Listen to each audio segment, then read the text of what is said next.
Hello दोस्तों, प्रगति शिक्षा केंद्र में आपका स्वागत है। और चलिए, हम लोग पढ़ रहे थे यानी कि क्लास 10th का मैथ। क्या पढ़ रहे थे? क्लास 10th का मैथ। और क्लास 10th के मैथ में पोलिनोमियल्स पढ़ रहे थे, यानी कि बहुपद। ठीक है ना? तो चलिए, बहुपद में जो क्लास 2 एक्सरसाइज 2.2 एक्सरसाइज 2.2 का जो क्वेश्चन है, क्वेश्चन नंबर क्या है? 13 का पहला।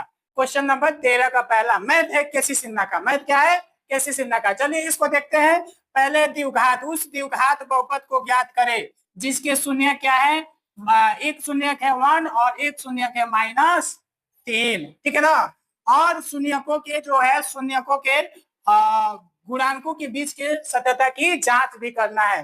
तो इस प्रकार से आपको मानना पड़ेगा कि लेट एक शून्य को मानना पड़ेगा अल्फा, यानी कि अल्फा बराबर 1 और यहाँ पर बीटा बराबर क्या हो जाएगा? -3। इतनी बात आपको समझ में आई है कि नहीं आई है? यस या नो कमेंट करके जरूर बताइएगा। ठीक है ना? तो हम सबसे पहले शून्यांकों का योग निकालते हैं, यानी कि अल्फा प्लस में बीटा। तो अल्फा प्लस में बीटा निकालते हैं तो 1 प्लस में, यानी अल्फा का मान 1 और बीटा का मान क्या है? -3 रखेंगे तो यहाँ पर -3। अब इसको कैलकुलेट करेंगे तो -2 में, सॉरी -3 में 1 अगर जोड़ेंगे तो क्या आ जाएगा? -2। यानी कि अल्फा प्लस में बीटा बराबर क्या हो जाएगा? -2। यानी शून्यांकों का योगफल क्या आ गया? -2 आ गया। इसी प्रकार से अल्फा इंटू बीटा निकालेंगे। अल्फा इंटू में बीटा बराबर, तो अल्फा का मान 1 और बीटा का मान -3। तो अल्फा इंटू में बीटा बराबर क्या हो गया? -3। क्या हो गया? -3। अल्फा इंटू बीटा बराबर -3। यानी कि आपको अल्फा प्लस में बीटा और अल्फा इंटू में बीटा दो वैल्यू आपको निकल गया। यानी शून्यांकों का योगफल और शून्यांकों का गुणनफल निकल गया। अब हम द्विघात जो द्विघात बहुपद है, द्विघात बहुपद, तो जो द्विघात बहुपद है उसका फॉर्म लिखेंगे। तो क्या हो जाएगा? द्विघात बहुपद का फॉर्म x² माइनस में अल्फा प्लस में बीटा इंटू एक्स प्लस में अल्फा इंटू में बीटा। ये आपका फॉर्म हो जाएगा। अब इसमें हम क्या करेंगे? अल्फा प्लस में बीटा का मान रख देंगे। तो अल्फा प्लस में बीटा का मान क्या आया है? यहाँ पर देख लीजिए -2 आया है। तो यहाँ पर हम क्या रखेंगे? -2 रखेंगे, एक्स रख देंगे। अल्फा इंटू बीटा का मान -3 आया है, तो यहाँ पर हम क्या करेंगे? -3 मान को रख देंगे। तो इस प्रकार से अगर देखें तो x² और यहाँ पर माइनस का माइनस से गुणा करेंगे तो यहाँ पर क्या हो जाएगा? प्लस, यहाँ पर 2, यहाँ पर x हो जाएगा। यहाँ पर माइनस और प्लस का गुणा करेंगे तो माइनस हो जाएगा। तो इस प्रकार से ये क्या हो गया? द्विघात बहुपद आपका निकल गया। जब इसकी हम सत्यता के जांच करेंगे, सत्यता का जांच करेंगे, तो यहाँ से हम क्या करेंगे? ये द्विघात बहुपद निकल गया तो यहाँ से a बराबर निकाल लेंगे। a बराबर क्या हो जाएगा? 1 हो जाएगा। और b बराबर हो जाएगा 2 और c बराबर हो जाएगा -3।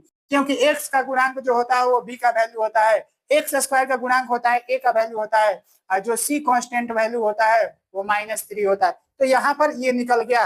अब इसकी हम जांच करते हैं। जांच क्या करते हैं कि जो अल्फा प्लस में बीटा बराबर होता है -b/a में a होता है। क्या होता है? -b/a में a होता है। तो हम क्या करेंगे? इसमें अल्फा और बीटा का मान रखेंगे। तो अल्फा का और बीटा, अल्फा प्लस में बीटा का मान क्या आया है? -2 आया है। क्या है? -2 आया है। b का मान रखेंगे तो b का मान 2 है, तो यहाँ पर -2 और a का मान 1 है। दोनों का अगर देखें तो -2 बराबर -2, यानी कि अगर यहाँ पर देखें तो दोनों क्या हुआ? मान सेम हो आ गया। इस प्रकार से हम क्या करें? इसकी सत्यता का जांच कर लें। इसी प्रकार से अगर हम अल्फा इंटू में बीटा अगर देखें तो अल्फा इंटू में बीटा बराबर यहाँ पर c/a होता है। क्या होता है? c/a होता है। तो यहाँ पर अल्फा इंटू बीटा का मान क्या आया है? यहाँ पर देखिए -3 आया है, तो हम यहाँ पर -3 रखेंगे। c का मान -3 है, a का मान 1 है, तो यहाँ पर भी दोनों क्या हो गया?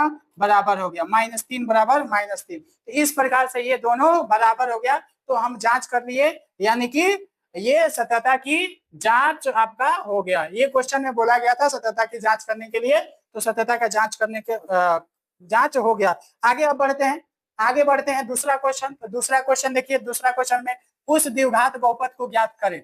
उस क्या है? द्विघात बहुपद को ज्ञात करें जिसके शून्यकों का योग दिया है 8 और गुणनफल क्या दिया है? 12 दिया है। गुणनफल क्या दिया है? 12 दिया है। तो इस प्रकार से अगर देखेंगे तो यानी शून्यांकों का योग अल्फा प्लस में बीटा बराबर क्या दिया है? 8 दिया है, और गुणनफल इसका अल्फा इंटू में बीटा बराबर दिया है कितना? 12 दिया है। अब आपको द्विघात बहुपद ज्ञात करना है। क्या ज्ञात करना है? द्विघात बहुपद ज्ञात करना है। द्विघात बहुपद, तो द्विघात बहुपद का जो हम फॉर्म बताए हैं, क्या बताए हैं, एक्स स्क्वायर माइनस में अल्फा प्लस में beta, x into x plus में अल्फा इंटू में बीटा। इस फॉर्म को आपको याद रखना चाहिए, ठीक है ना, याद रखना चाहिए। तो यहाँ पे देखिए ये क्या आ गया, एक्स स्क्वायर और माइनस में यहाँ पर एक्स स्क्वायर माइनस में अल्फा प्लस में बीटा का मान 8 और एक्स आ गया प्लस में अल्फा इंटू बीटा का मान कितना आ गया 12, क्योंकि अल्फा इंटू बीटा का मान 12 यहाँ पर दिया हुआ है। तो यहाँ पर इस प्रकार से एक्स स्क्वायर और माइनस 8x और प्लस में 12, प्लस में क्या हो जाएगा आपका 12 हो जाएगा, ठीक है ना। तो इस प्रकार से ये द्विघात समीकरण आपका निकल गया, सॉरी द्विघात बहुपद निकल गया। इस प्रकार से द्विघात बहुपद निकल गया और इस प्रकार से ये जो एक्सरसाइज क्या था, एक्सरसाइज 2.2 खत्म हो गया यहाँ पर। अब अगले क्लास में हम 2.3 के बारे में पढ़ेंगे। तो आपसे एक रिक्वेस्ट है कि जो हमारा चैनल है प्रगति शिक्षा केंद्र, इसको क्या करिए, सब्सक्राइब करिए और सब्सक्राइबर बढ़ाने में मेरा एक योगदान करिए, एक सपोर्ट करिए कि हम ही लोग आगे बढ़े और आगे हम लोग क्लास कंटिन्यू करते रहेंगे, ठीक है ना। जय हिंद।